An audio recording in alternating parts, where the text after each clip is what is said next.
National Alliance Congress set for this Sunday. Customs maintain intensified border controls. But first, Telem discussed finally in Parliament.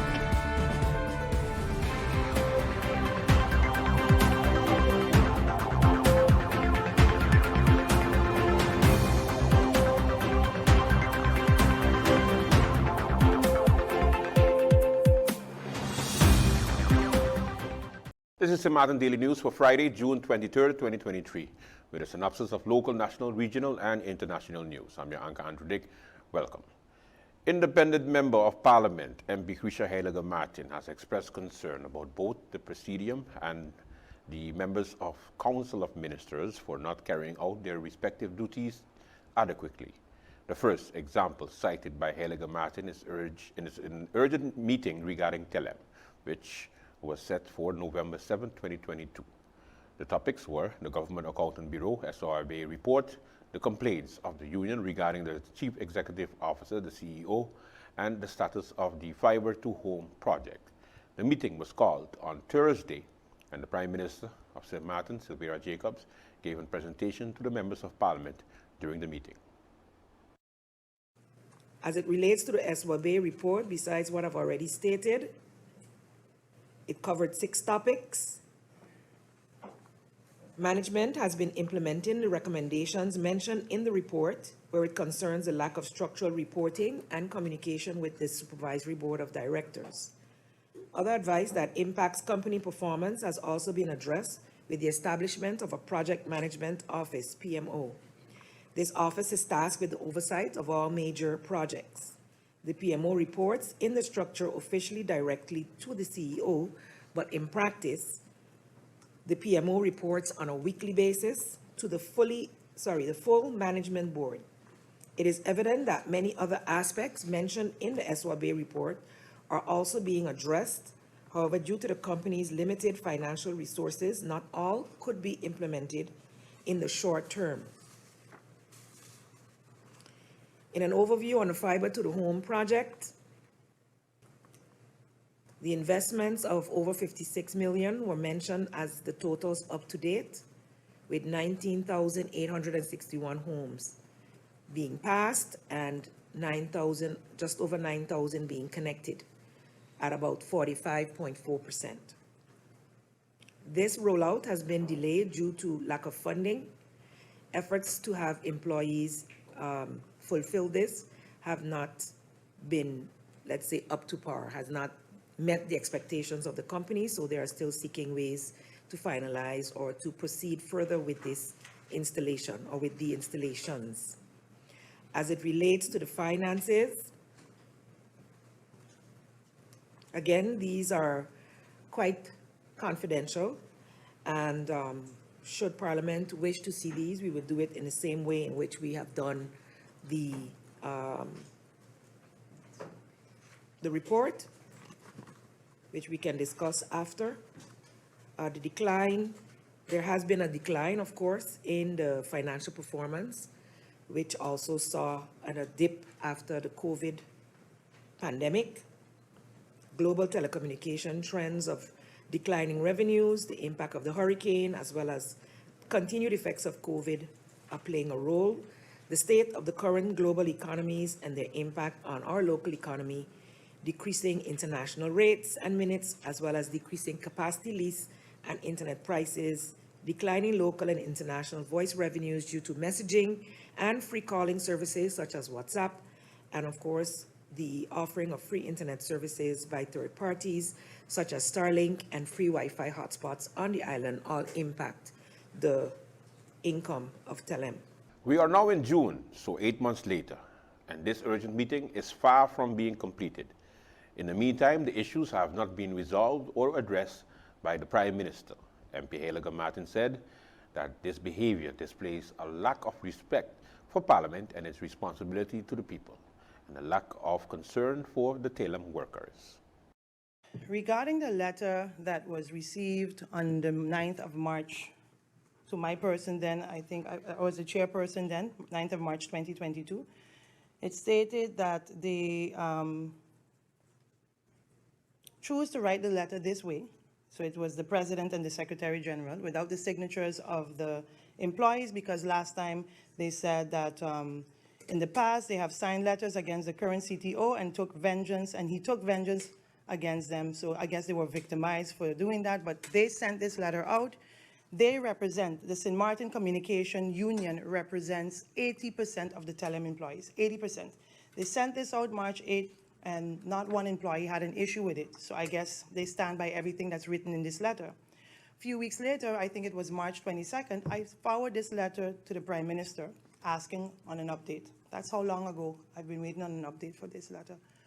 So my question to you, through you, Mr. Chairman, to the Prime Minister, have you ever met with SCU or SMCU since receiving this letter? Have you ever met with them? Have you ever discussed the contents of this letter? Ever?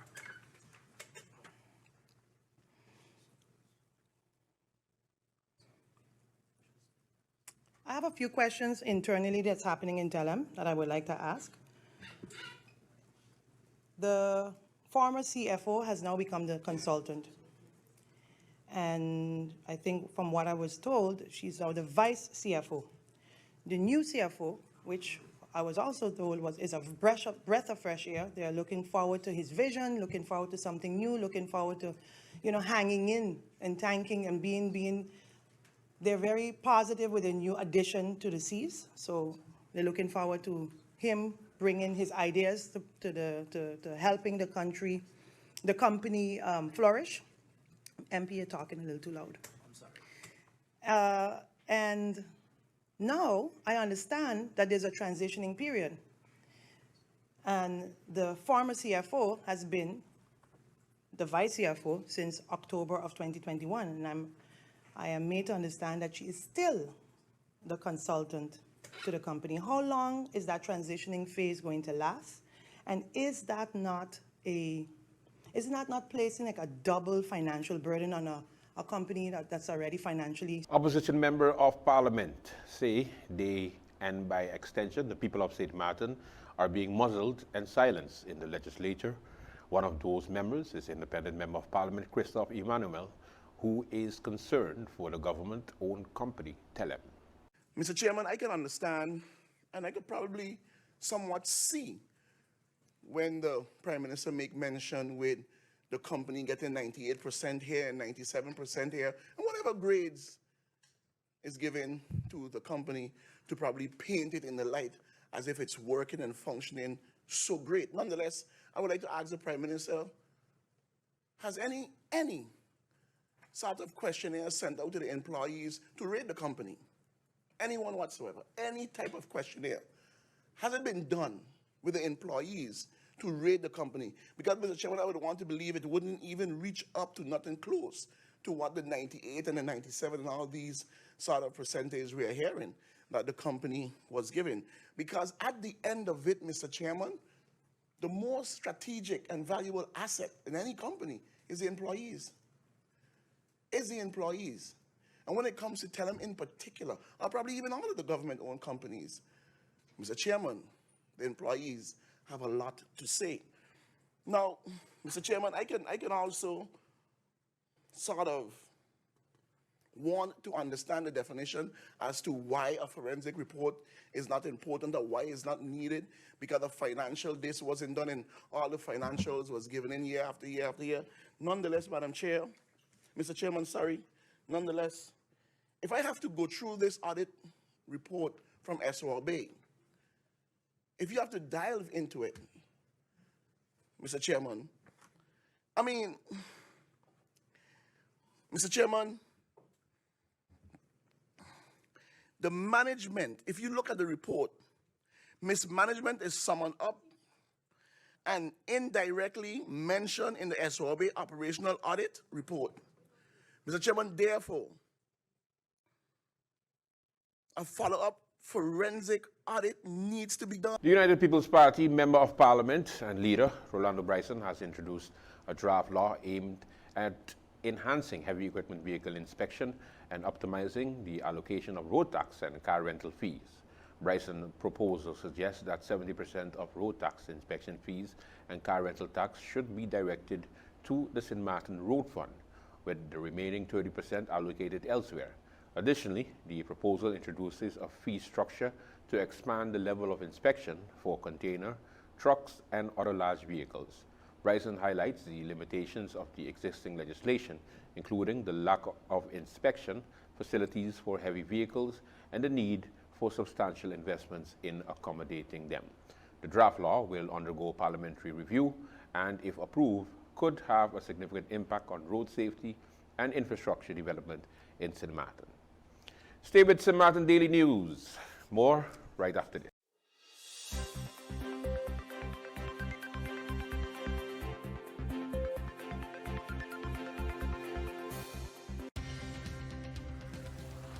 At SXM, we're taking travel and tourism to new heights.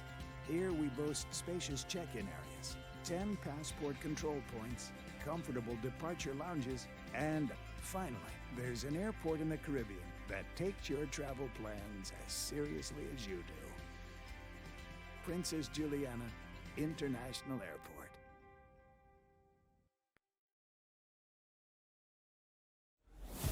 During the hurricane season, a potential tropical cyclone can produce rainfall that can cause flash flooding and rockfalls.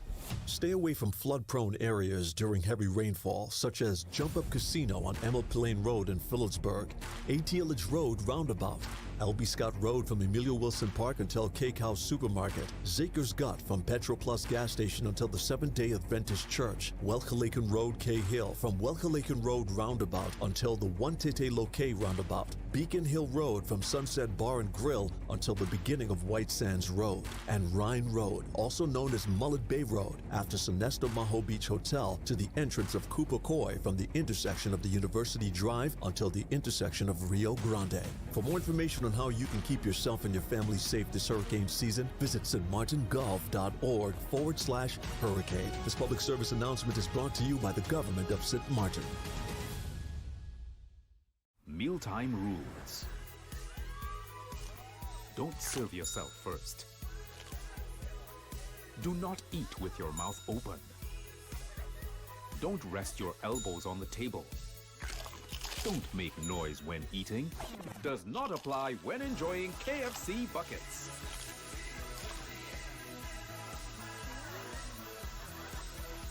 When we bucket together, we are as we really are.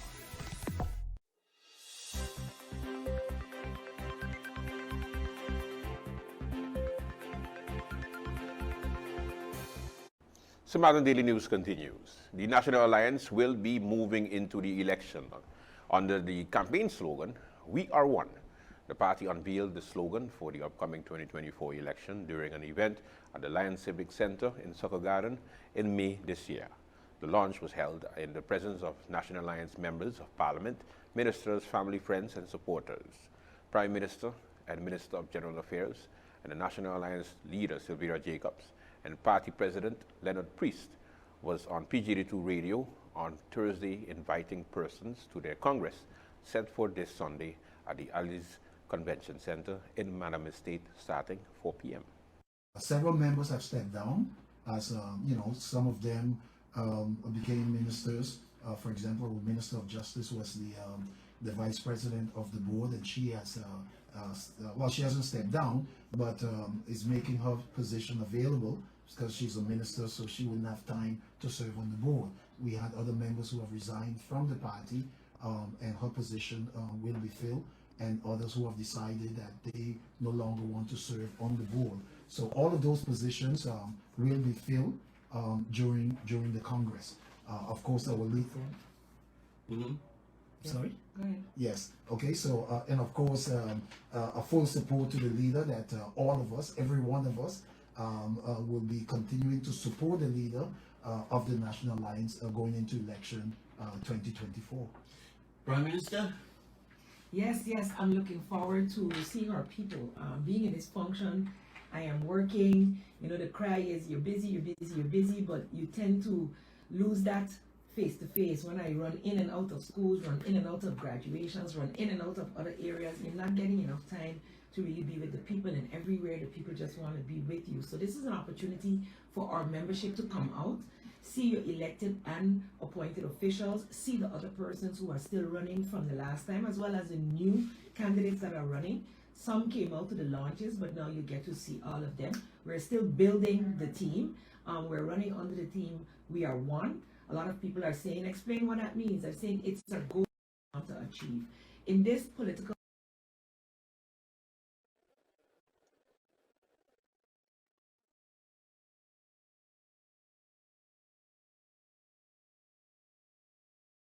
that broke off, we were able to still become one. And that is the goal, that we continue to grow our stability for St. Martin so that we are not just one as a party, but one with the people. So we and the people are one. And so I encourage all our supporters, all those persons who have never voted before, all those persons who are on the fence. The National Alliance is your choice. I am Sylvia Jacobs, National Alliance. She's the one. She's the one. So everybody's like, she's the one, and we are one. Yes, because she's the one to lead the National Alliance. She's the one to lead St. Martin. I have been working diligently, working hard from the time we came in, faced with a pandemic. We have led through crisis. We have led through the worst of times in St. Martin. Our first 2 years, nobody would have wanted to run the country in them days because it was nothing but negativity that we had to deal with. But look at us today. We're out of the red. We're finally into the black. We have a balanced budget. We have innovations coming along. We're focusing on the sustainable development goals so that St. Martin, regardless, can be able to bounce back from whatever hits her. We're building St. Martin, and I am asking for the support of the St. Martin people to ensure there is continuity in. While independent member of Parliament Christophe Emmanuel has given the government of St. Martin a failing grade for its performance, saying that the government is ineffective and has done absolutely nothing for the benefit of the people, speaking on his weekly radio program with Fernando Clark on SOS Radio Online, Emmanuel was referring to the airport management sending home a number of local persons for these past months. Airport don't have to finish last year, couldn't finish. We got to finish this year, August can't finish. Then September can't finish. Now we're pushing for December, can't finish. Don't you all see something is wrong? And what is wrong is management. How you can't see that? How you can't see that? Ray Charles could see it. Huh? But when Skid sister write her opinion, oh, you just come, Mr. CFO, you just come. Or you don't like what she had to say. Who the hell is you?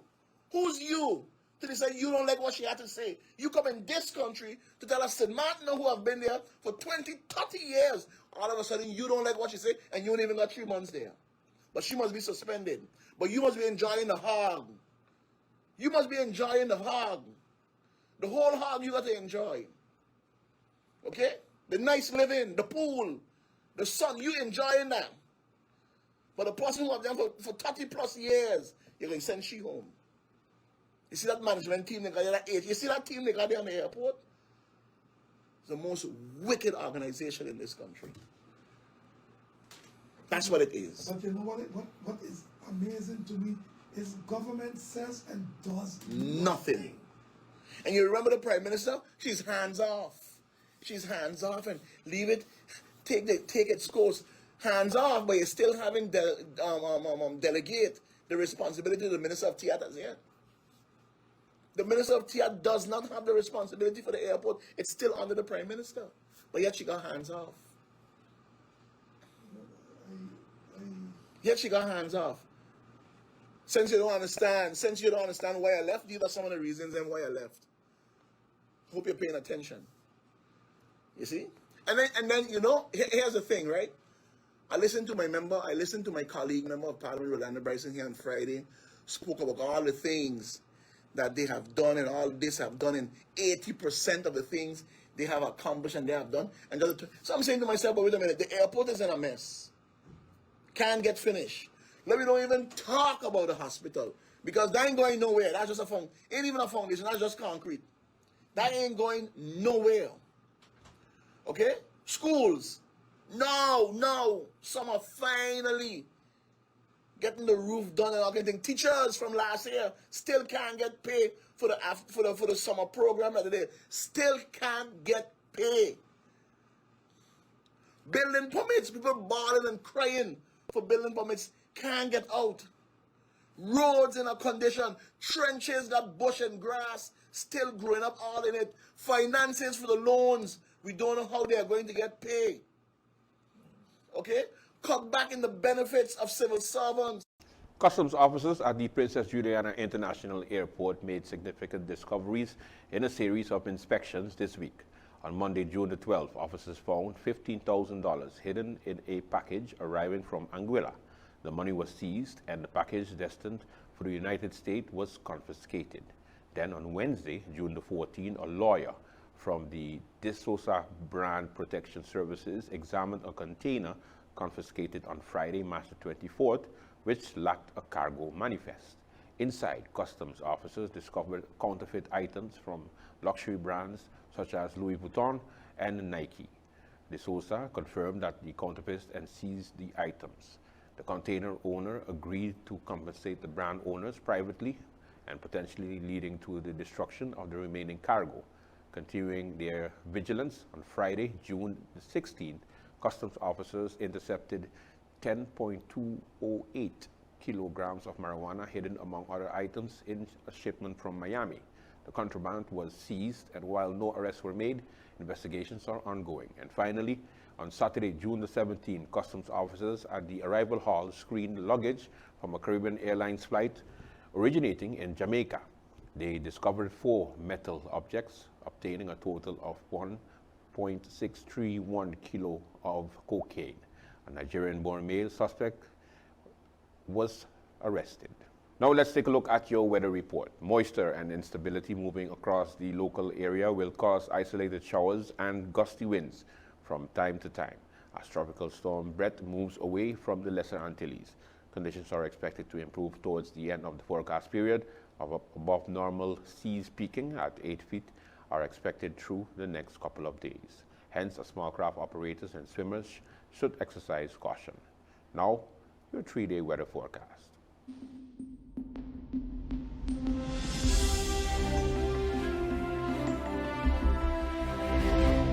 Time for a commercial break. When we come back, more St. Martin Daily News.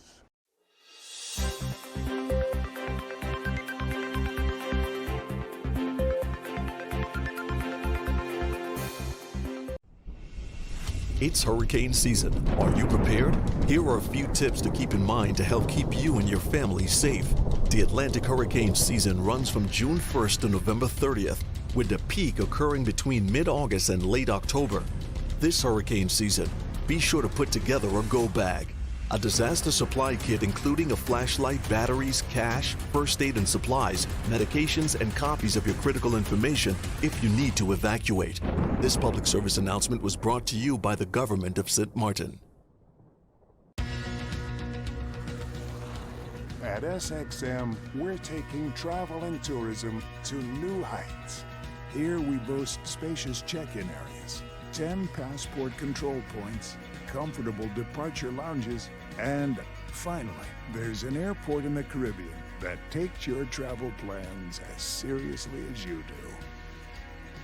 Princess Juliana International Airport.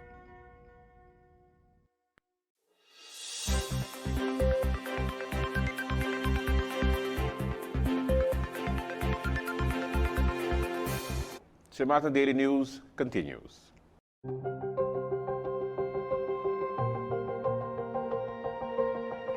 At 5 a.m., the Central Tropical Storm Brett was located near latitude 13.4 north, longitude 62.9 west, or about 320 miles south of St. Martin.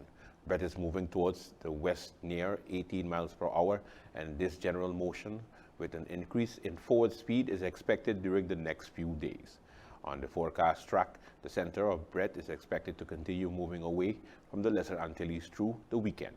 Brett is currently at its closest point to St. Martin at about 320 miles south.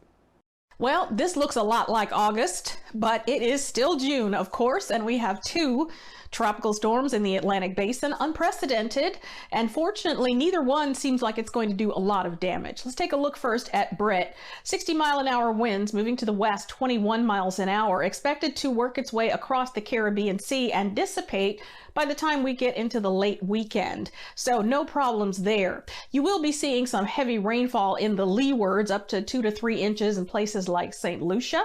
Now let's take a look at Cindy. It is moving to the west-northwest, 16 miles an hour. Winds are at 50, but it is expected to recurve as we head through the weekend. So it's going to start making a turn to the northwest. By Wednesday, it looks like it's going to be dissipating as well. Winds down to 35 miles an hour. We'll keep an eye on it, though, because it's still going to be an entity as we get into the middle of next week. The DI Youth Orchestra recently visited primary schools on Dutch St. Martin, introducing instruments to students and encouraging them to audition. Auditions for the youth orchestra will take place on Monday, June the 26th at the John Lamley Center. Children aged 8 to 18 are welcome to audition to 4 instruments and skill levels. The orchestra concluded their tour with a visit to the Sister Borgia Primary School on Friday morning.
Very creative.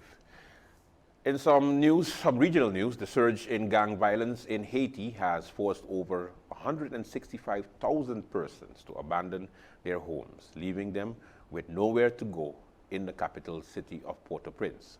With an overwhelmed government and limited support from non-profits, makeshift shelters have become overcrowded and families endure dire living conditions. The government has been unable to relocate those affected, and police have evicted people from makeshift shelters. This report.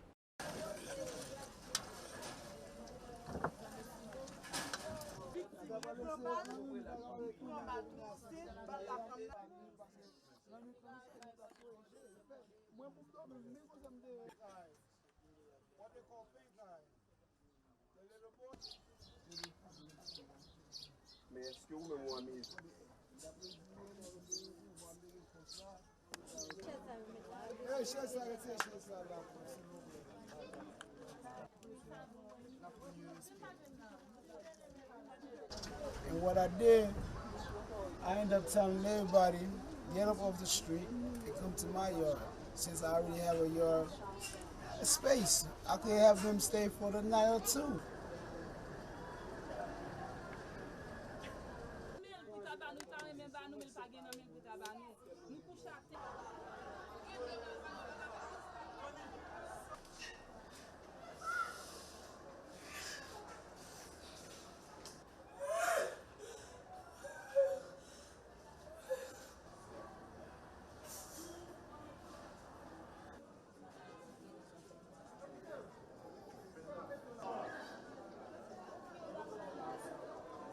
C'est un bagage qui est très catastrophique. C'est misère. L'État pas rejoindre. Nous n'avons pas personne qui rejoint nous. C'est misère n'a passé. OK.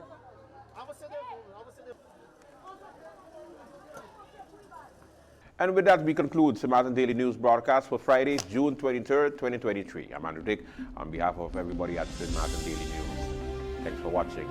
Next week.